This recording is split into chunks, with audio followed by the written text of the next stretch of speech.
It's Carter Sports back, and today we head down south to Texas to check out a recent D-line commit.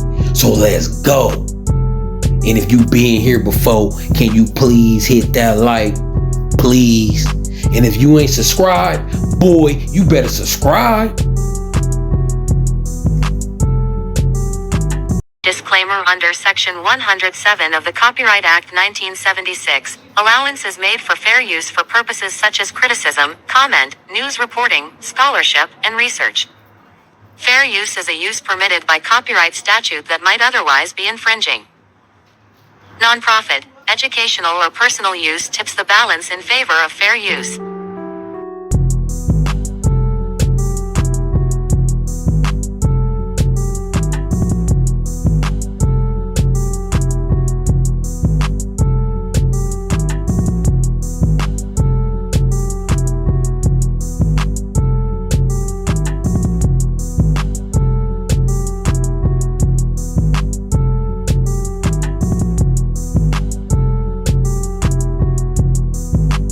Entering into the chat, we got Gus Cordova, a 6'5", 255-pound defensive lineman.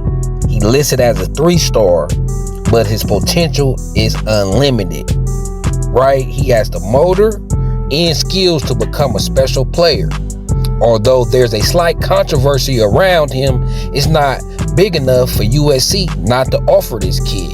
His frame will be able to put on more weight as well. He's 6'5", he got long arms, and he got that motor, and he quick.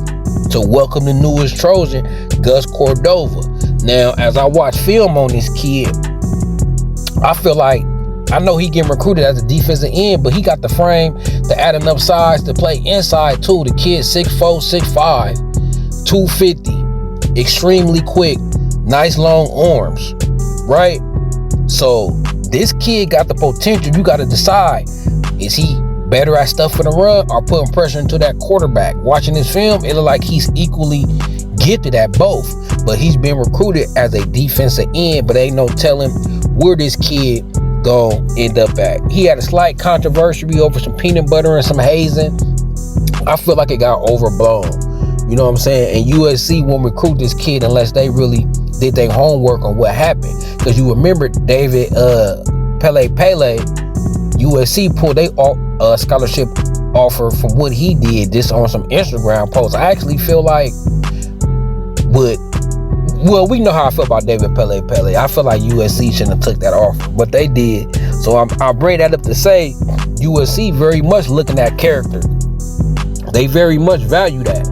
So I'm pretty sure they did their homework on this kid and what happened with the controversy. So Gus Cordova, he's a sleeper in this class.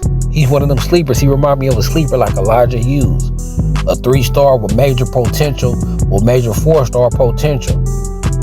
Playing against good competition down there in Texas. The kid film is solid. One of the best films I've seen. I like explosive get-offs and agileness. You feel me? Especially if you already got the frame to be big. It ain't like he quick and agile and he's 6 foot or 6'1". He's 6'4", 250. So he could gain weight and still be light and quick and strong. So the potential of this kid is limitless. This is a kid that with the right coaching and development, he could end up on the same level as a Carlin Jones or a Justice Terry. For real, like, he ain't close to his peak. He's very far from his potential. He got a lot of potential, and I like it. Just the skill set, just athletic wise, he has what it takes. And with more development, he gonna have it. With more development, size, and time, he gonna have the size and athleticism you need to play the position. So it gonna all be about technique, development, and how bad this kid want it. If this kid want it bad, and he can, how can I say this? And he could absorb knowledge, he can absorb teaching and apply it to the field. Gus Cordova gonna be a player. We gonna forget that he's a 4-star. He got a chance to be just as good as any other of these kids in the draft, right? So I'm excited about this kid. He was kind of under the radar. I seen a little film, I did a deep dive, and I'm like, oh, okay. I shouldn't even question it. Coach Henny is not finna offer no kid who ain't got it. He's not finna offer no kid who ain't got it. You know what I'm saying? Like he said, it's either dog work or no work.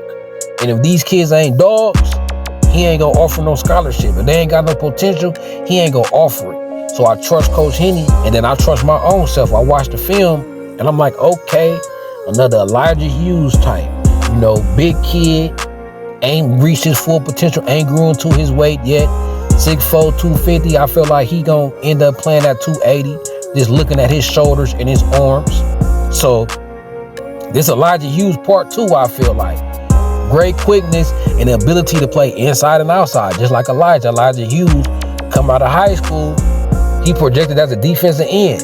Now it look like he might get slid inside, or he gonna, you know, be parading both defensive tackle and defensive end. Gus Cordova is another one, just like that. Kid caused wreck, he caused damage. I like his motor. That's probably one of my second favorite quality of intangibles in a defensive lineman is motor. It's motor, because you need motor, especially these days with all these mobile quarterbacks. I mean, when you going against Caleb Williams type quarterback who can extend the plays, you know, these hurry up offenses, no huddle situations, you got to have a defensive lineman that got a motor. And when a kid got a motor, you can't have no motor without stamina. So I love defensive linemen that's in shape and got a motor. And that's Gus Cordova. You know what I'm saying? Running things over on this film. I mean, this kid, I like this kid. I watched his highlights a couple times and I'm like, okay, he ain't even halfway to his potential and he's balling. That's what I like. I like to look at kids and you can be able to tell, like, this kid ain't halfway to his potential. So y'all better not sleep on Gus Cordova. I know y'all loving the Justice Terry and the Isaiah Gibson, as you should. I know we salivating over Elijah Griffin, as we should. But this is one of them kids, his talent level is right there. He on par with him. He on par with him, I'm telling you. This shaping them nice. So this led me to do a video. I'm finna come with another video where I'm finna give y'all the USC recruiting big board in the trenches. I'm finna give y'all all the defensive linemen and edge rushers that has visited USC multiple times, and USC is in the running for. They showing USC major interest. USC, one of their top schools, and every kid I bring y'all at least been to USC twice or got a second visit scheduled. So I got to give y'all everybody on our big board, because we really gonna have a chance at everybody on our big board with Coach Eric Henderson. That's what I think. Not even in USC fans we realizing we gonna have a shot at every defensive lineman edge in the country. We got a chance. And don't let us have a good season. If we have a good season, we gonna have to tell some recruits, hey, we too loaded up. We like you, but we got too many. This next video I'm gonna show y'all on the big board is about like 20 defensive lineman edges that we in play for. So we can't take 20 defensive linemen. So we might get to a point where we got to tell some kids we ain't got enough spots. We might got to pick the best of the best and not have enough room. I mean, I could see at the max 10 defensive linemen getting took in one class, but I don't think that's correct balance. If you take more than 10 defensive linemen, you still need linebackers, corners, offensive linemen, receiver. You know what I'm saying? So at max, we probably take 10, but we in play for like 20.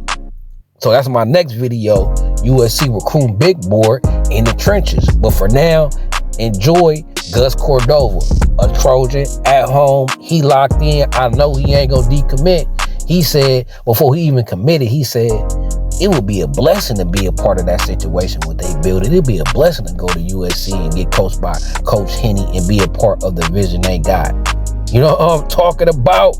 So Gus Cordova, the newest Trojan. You know what I'm saying? So until then, it's Quarter Sports, it's USC, it's Trojan City. So let's go.